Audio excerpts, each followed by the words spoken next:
Hi, this is Diane Lovetobake on YouTube. What we're going to do is make a sugar-free or sugarless cake. We are going to need a sweetener in it, so what we're going to be using is an actual fruit concentrate. And I particularly like this recipe used with an apple concentrate. They usually come in a little canister in your frozen food section. And like I said, I like to use the apple juice concentrate to give the sweetness. It's also going to have raisins in it, and the raisins also bring the blend of that sugar taste to this cake. This cake comes out just beautiful. If you like a cake that doesn't have sugar, you might not like it, but I think if you tried it without even knowing there's no sugar in it, you'd like it. So let's get started. First, we're going to start off with 4 eggs, and you want to have them at least to be large, okay? And then now you can do this recipe with your hand mixer. Again, the stand-up for me is quicker for the video. So I'm just going to beat those eggs.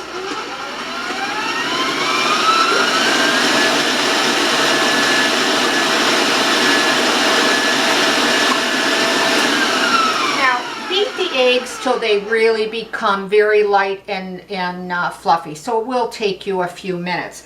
We're also going to be putting in a half a cup of oil. Now I want you to be the judge of what kind of oil that you want to put in, because everybody has a different one they like or they dislike. So put in what you want as far as the half a cup of oil and beat it with the eggs.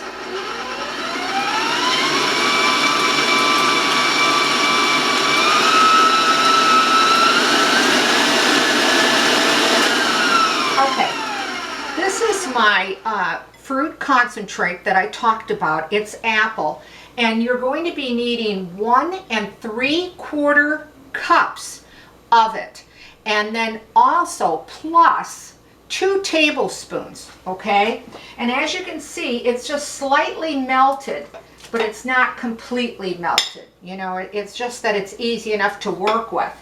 So once again, that was 1 3/4 cups plus 2 tablespoons, and then just beat that all together.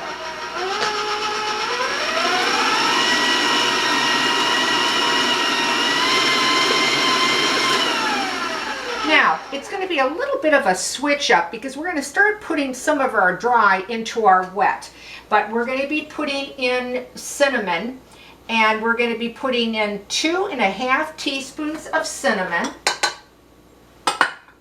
We're going to also be putting in a 1/4 teaspoon of nutmeg, and we're going to beat that in.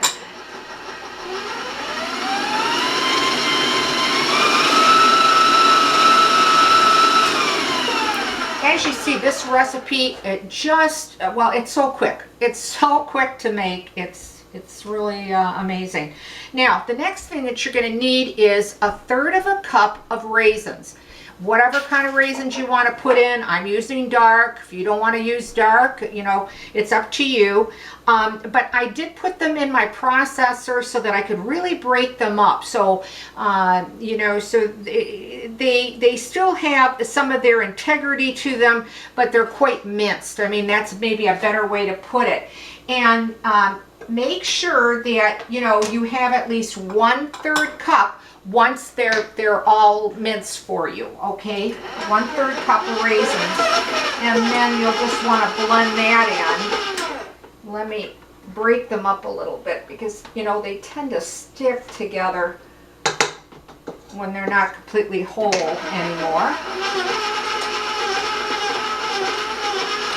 Okay.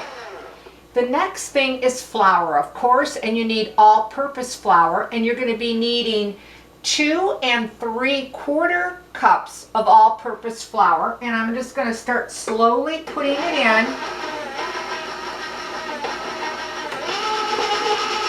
It will come together as a batter. You just do a little at a time. Because of course you don't want the flour to be all over your kitchen. Now, stay with that till it completely forms a smooth batter. And it shouldn't take you, very long, maybe about 2 minutes. I'm going to raise my speed so I can move it along.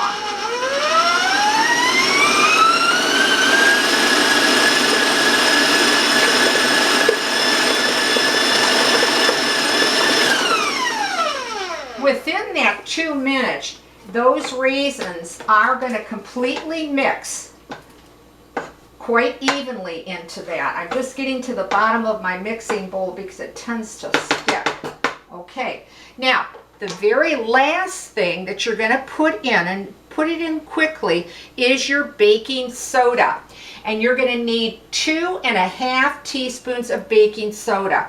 So you can either mix it in with your beater still going, or you can put it in by hand. But once I have my nice batter mixed, and as you can, I hope you can see how nice it does look, it's well combined, then I'm just going to quickly add my baking soda in, just till it's mixed.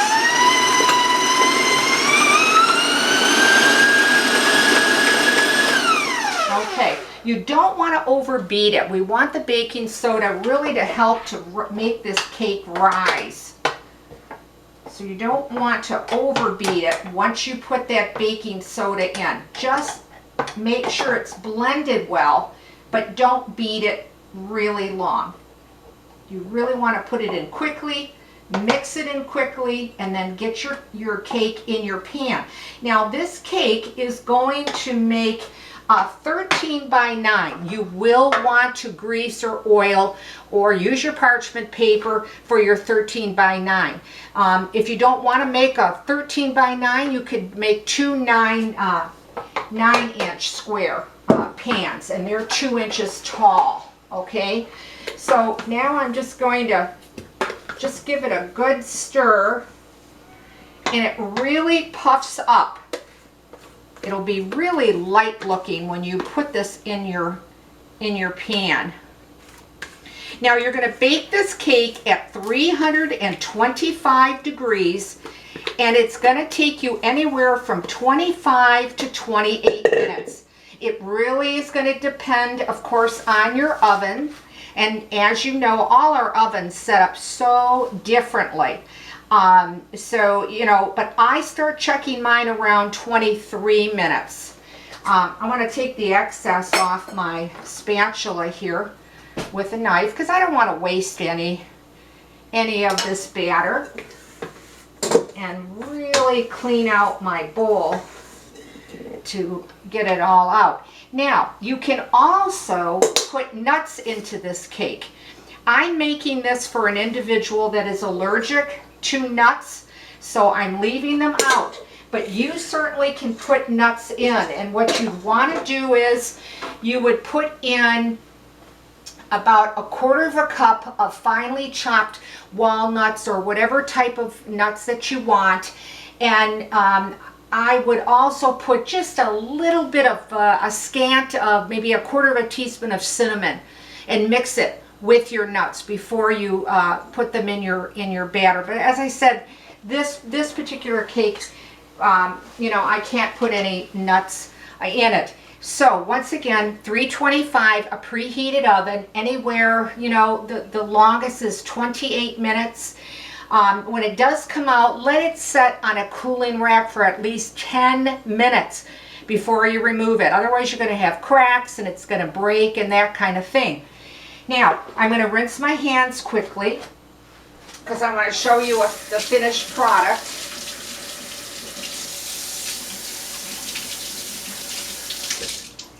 Okay. I also want to remind you to please watch my videos solely and only on YouTube, because that's where they're at. We're having such a problem with people copying the videos. When you folks write to me, and I really do like when you write, or you have questions, or the recipe came out good and you liked it. Well, if it's on another site or something, I'm not getting your messages. I'm not able to answer you when you write to me. So if you do solely watch me on YouTube, you're going to be able to send your messages to me, and I'm going to get to them as quickly as I can, okay? So please keep in mind, only watch Diane Lovetobake on YouTube. Now, here is this beautiful cake when it comes out. I'm hoping that the camera is able to show you the beautiful golden brown that it comes out, how beautifully it did rise on this 13 by 9 pan. And I'm going to cut into it just to show you the crumb and the texture of it.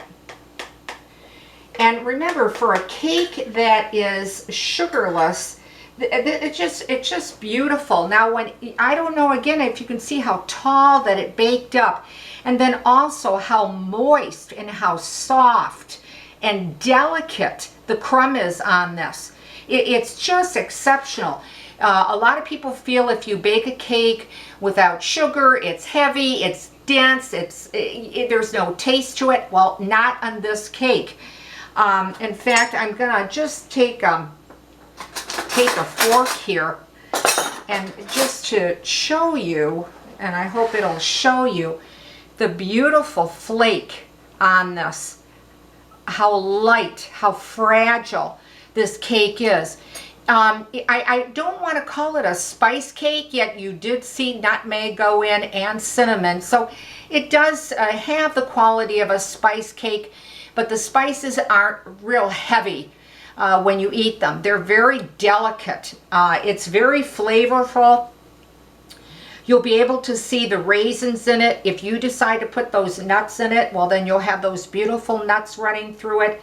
And again, I don't know if you can see how very light and moist that this cake is. It's just a delicious cake, especially for people that can't have sugar or don't even want sugar in their diets. It's sweetened only, again, with raisins, but primarily from the apple concentrate. So I hope you give this recipe a try, and if you do and you like it, leave a comment, especially if you're on YouTube. I'll get that comment and I'll answer you. So I'd love to hear from you. If you're so inclined and you want to give me a like or even subscribe, that's even better. I appreciate you watching Diane Lovetobake on YouTube, and I'll see you soon.